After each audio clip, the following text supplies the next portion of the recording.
جمعے سے پہلے کتنی رکعت پڑھنی چاہیے؟ جمعے کے فرض سے پہلے کتنی رکعتیں پڑھنی چاہیے؟ 4 سنت یا 2 تحیۃ المسجد؟ ہاشم شفیع کشمیر سے 4 سنت جمعے سے پہلے ہیں، 4 سنت موقدہ جمعے کے بعد ہیں، یہ 4 پہلے اور 4 بعد میں، اور 2 سنت موقدہ جو جمعے کے بعد کہی جاتی ہیں وہ دونوں قول ہیں اس میں۔ بعض علماء کے نزدیک یعنی جمعے کے بعد 6 سنتیں، بعض کے نزدیک 4 سنتیں۔ ہمارا فتویٰ اسی پر ہے کہ 4 سنت پہلے 4 بعد میں، 2 اضافی کوئی پڑھ لے تو اچھی بات ہے۔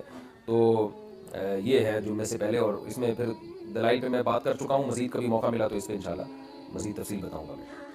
فجر کے بعد اجتماعی تلاوت کا حکم۔ ہر روز فجر کی نماز کے بعد اجتماعی طور پر سورہ عصر کی تلاوت کرنا کیسا ہے؟ اس بارے میں رہنمائی فرما دیں۔ ایاز احمد انڈیا سے۔ یہ چیزیں آہستہ آہستہ بدعت بن جاتی ہیں، اس لیے ان چیزوں کو ترک کر دینا چاہیے۔ امام صاحب لوگوں کو ویسے ہی ترغیب دے دیں، فجر کی نماز کے بعد تو ویسے بھی تسبیحات کا ٹائم ہوتا ہے، تو امام صاحب لوگوں کو ترغیب دیں بھائی صبح و شام کی تسبیحات جو ہے اس میں صبح والی تسبیحات آپ لوگ ابھی پڑھ لیں، تو وہیں بیٹھے بیٹھے لوگ 100 دفعہ تیسرا کلمہ پڑھ لیں، تو سبحان اللہ والحمد للہ ولا الہ الا اللہ اللہ اکبر ایسے پڑھ لیں، یا چوتھا کلمہ پڑھ لیں، یہ کر لینا چاہیے۔ لیکن یہ بھی اجتماعی ہے ایک بن جاتی ہے، یہ نہیں کہ لوگوں کو آپ جمع کریں گے تمام حضرات ذکر کے لیے اس وقت یہاں جمع ہو جائیں۔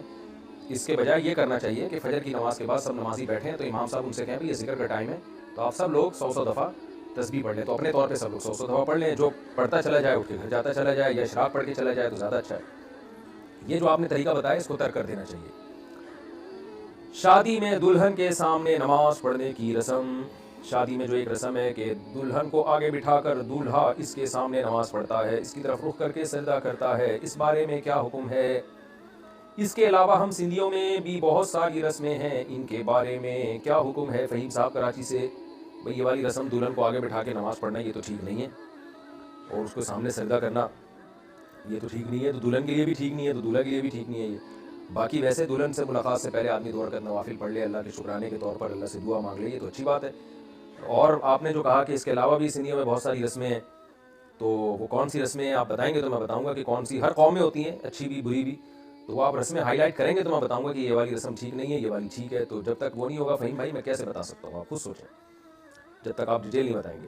جمعہ کا خطبہ دوسری زبان میں دینا، کیا جمعہ کا خطبہ عربی کے علاوہ اردو یا دیگر زبانوں میں دینا صحیح ہے یا نہیں؟ ابو ناصر قاسمی کویت سے۔ جائز نہیں ہے۔ اس کی چند وجوہات ہیں۔ سب سے پہلی بات یہ ہے کہ قرآن مجید نے اس خطبے کو ذکر اللہ سے تعبیر کیا ہے۔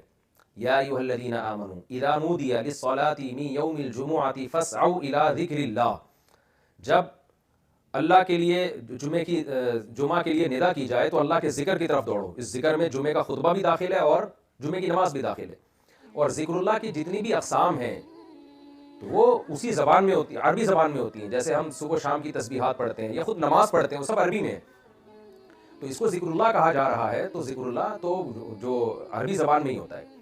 اس سے بھی بڑھ کر دلیل یہ ہے، آپ بعض لوگ یہ کہتے ہیں کہ جی خطبے کا جو بنیادی مقصد ہے وہ تو نصیحت ہے، اور نصیحت تو جب تک اسی زبان میں نہ ہو سمجھ میں نہیں آتی۔ تو یہ لاجک جو ہے نا یہاں بھی پیش کی جا سکتی ہے کہ نماز میں جب ہم اللہ کی حمد و ثنا کرتے ہیں، رکوع کی تسبیحات پڑھتے ہیں، تو اس کا اصل مقصد تعظیم ہے، تو تعظیم تو جب تک آپ اپنی زبان میں نہیں کریں گے آپ کو پتہ کیا چلے گا میں کیا تعظیم کے الفاظ کہہ رہا ہوں۔ کتنے لوگ ہیں جن کو التحیات للہ والصلوات والطیبات والسلام علیک ایھا النبی اس پوری دعا کا مطلب معلوم ہے؟ ظاہر ہے 99% لوگوں کو تو اس کا ترجمہ معلوم نہیں ہے، تو ہم اللہ کی حمد و ثنا کر رہے ہیں تو ہمیں پتہ تو ہونا چاہیے نا ہم کیا پڑھ رہے ہیں۔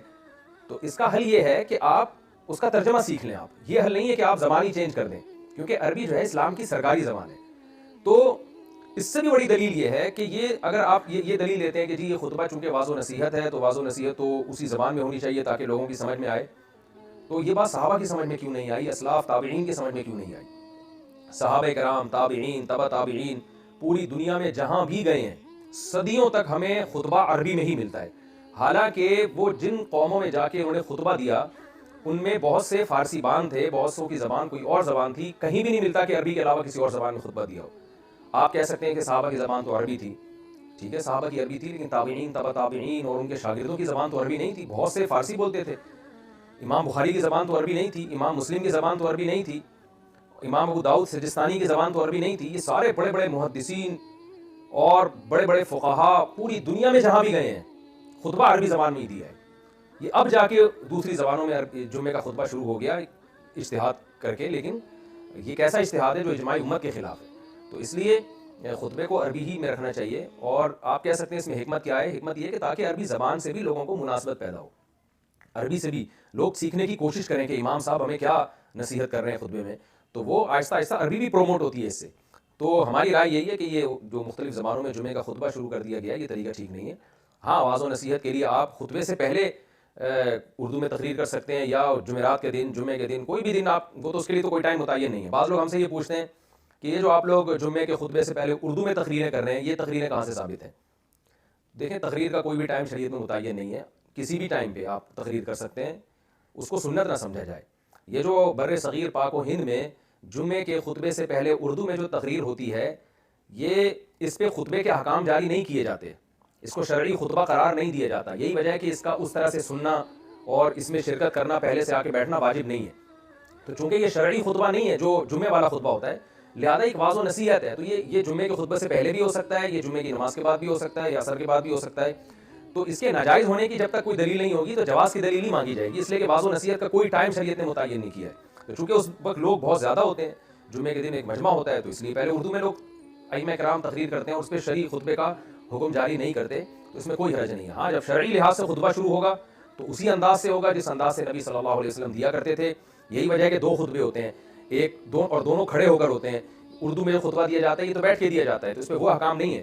جب آپ صلی اللہ علیہ وسلم کی سنت والا خطبہ جب آپ دیں گے جمعے سے پہلے، جس کے شرعی احکام ہیں، جس کے وقت بات چیت کرنا حرام ہو جاتا ہے، جس میں آپ ایک تنکے سے کھیلنے پر بھی آپ پر پابندی ہے، جس میں آپ کسی کو خاموش کرانے کے لیے بھی چپ کا لفظ استعمال نہیں کر سکتے، خاموش کا لفظ استعمال نہیں کر سکتے، جس کے لیے قرآن میں آتا ہے فَاسْعَوْا إِلَىٰ ذِكْرِ اللَّهِ. تو یہ جو خطبہ ہے، جو سنت ہے، یہ سنت ہی کے انداز میں ہوگا اور یہ اسلام کی سرکاری زبان میں ہوگا جس کو عربی کہا جاتا ہے. کیونکہ صحابہ نے پوری دنیا میں جہاں بھی گئے ہیں، تابعین جہاں بھی گئے ہیں، صحابہ کے شاگرد، شاگردوں کے شاگرد، محدثین، فقہا، انہوں نے ہمیشہ جمعے کا خطبہ عربی زبان میں دیا ہے. کہیں نہیں ملتا ہمیں کوئی اور زبان میں انہوں نے خطبہ دیا. کوفہ میں، بصرہ میں، دمشق میں، شام میں، یہ تو سارے اجمیوں کے ممالک تھے، یہاں عربی تھوڑی تھی اس زمانے میں. خطبہ ان سب میں، عراق میں، سب جگہ اردو میں خطبہ، عربی میں ہمیں خطبہ ملتا ہے. عربی کے علاوہ کسی اور زبان میں اسلاف سے ہمیں خطبے کا ثبوت نہیں ملتا. لہذا اس کا اہتمام کرنا چاہیے کہ خطبہ عربی میں ہی ہو. یہ ہماری رائے ہے، کوئی اختلاف کرے تو اس کا اپنا مسئلہ ہے، ہمارے ذمہ اپنے دلائل سامنے رکھ دینا.